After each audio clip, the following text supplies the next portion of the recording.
hayotlikni ato qilgan, til bilan so'zlashni o'rgatgan, nihoyatda shafqatlik va mehribon Allohning ismi bilan boshlayman. Miskinlarga yor yo'lak bo'ladigan va gunohkorlarni afu qiladigan Alloh taologa hamdu sanolar bo'lsin. Chumuli qushlardan tortib inson va jinlargacha bo'lgan barliq mavjudotlar uning buyrug'iga bo'ysunadi. U hammani ko'rib turg'uchi va butun maxluqotlarning yoshurun, oshkora sirlarini bilguchidir. U hammadan ulug', saltanati cheksiz va hech bir narsaga muhtoj emasdir. Alloh taolodan boshqa hech bir iloh yo'qdir. Muhammad alayhissalom uning oxirgi elchisidir.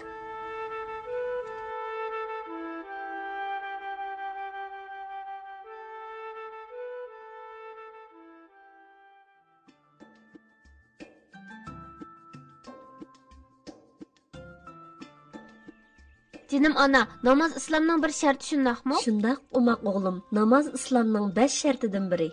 Canım ana, ondaqda İslam'ның namazdan başqa şartlarını dep beriңə bəkmə bilvağım ba. Əlbəttə buludu söyümlük oğlum. İslam'ның şartlarını sen, dostların və hər bir musulman bilishi kerak. Ularni öyrəniş bəkmə asan şundaqmı canım ana? Şundaq oğlum. Dinimizni öyrəniş nəhayət qulay. Bek yaxşı boldu. Mən dinimizin şartlarını öyrənib bolğandan keyin bilməydigan dostlarımğa öyrətishə tirişiman. Hətta bulbul və müşküm sözləb berman. Amma bulardan avval özüm çoxum bilishim kerak-da. Undaqda ana çapsan bolana quluqum sizdə. İslam'ның şartı 5'dir oğlum. İslamның şartı 5 mi? Şundaq oğlum. İslam'ның şartı 5. Undaqda birinchisidan başlaylı ana. Buludu oğlum.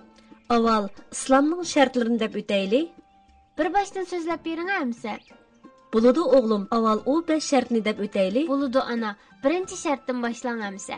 İslam'ның 5 şartı var dedik. Şundaqmı oğlum? Hə canım ana. İslamның 5 şartı var dediniz. İslam'ның birinci şartı kelime şahadat etiş.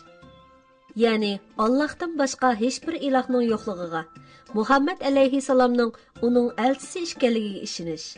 Bu şartni məmə biladiganman ana. Kelim şahadat aytishni dadam bilan ikkinla o'rgatdinglar-ku. Ashhadu an la ilaha illalloh va ashhadu anna Muhammadan abduhu va rasuluhu. To'g'ri deyaldimmi canım ana? Ha oğlum, to'g'ri bo'ldi. Buning ma'nosini bilamsan o'g'lim? Bilaman ana. Guvohlik bermanki, Allah'tan başqa ilah yo'q. Muhammad alayhissalom Allah taolaning bandisi va elchisi. Barakallah aqlliq o'g'lim. Bir kishi bu kelme shahodatni tili bilan aytib, qalbi bilan tasdiqlamag'icha musulmon bo'lolmaydi. Chunki Alloh taolaning borligi va birligiga, payg'ambar alayhissalomning uning elchisi ekanligiga ishonish iymonning va islomning sharti. Bir kishi mushundaq iymon aytib, chin qalbining qoyil bo'lmag'icha u iymon etgan bo'lmaydi. İslamның birinchi sharti Allohdan boshqa ilohning yo'qligiga, Muhammad alayhissalomning uning oxirgi elchisi ekanligiga ishonish. Men buningga ishonaman, hamda chin yurakdan ishonaman ana. Ashhadu an la ilaha illalloh va ashhadu anna Muhammadan abduhu va rasuluhu. Nima degan go'zal, nima degan ma'niligi? Ular İslamның 5 şartidan birinchisini bizga intayin yaxshi tushuntirib berdi. Do'stlar, buni biz mümkün olaylıcı. İslamның 5 şartidan birincisi kelim şahadat aytish. Kelim şahadat ashhadu an la ilaha illalloh va ashhadu anna Muhammadan abduhu va rasuluhu deyish. Onun ismi Allah. Osmon, zaminda oningdan boshqa ibodatga loyiq hech narsa yo'q. Şunun bilan bir vaqtda Məkkədə doğulğan Quraysh qabiləsinin Bəni Haşim cəmiyyətindən bolğan Abdullahның oğlu Muhammed əleyhissalam Allah Taala'nın bəndisi və axırqı elçisidir.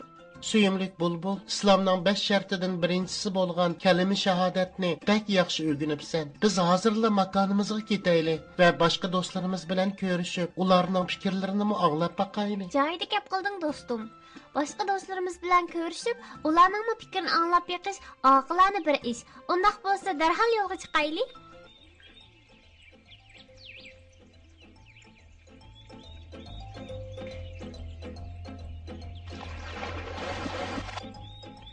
Hey can dostlar, biz geldik.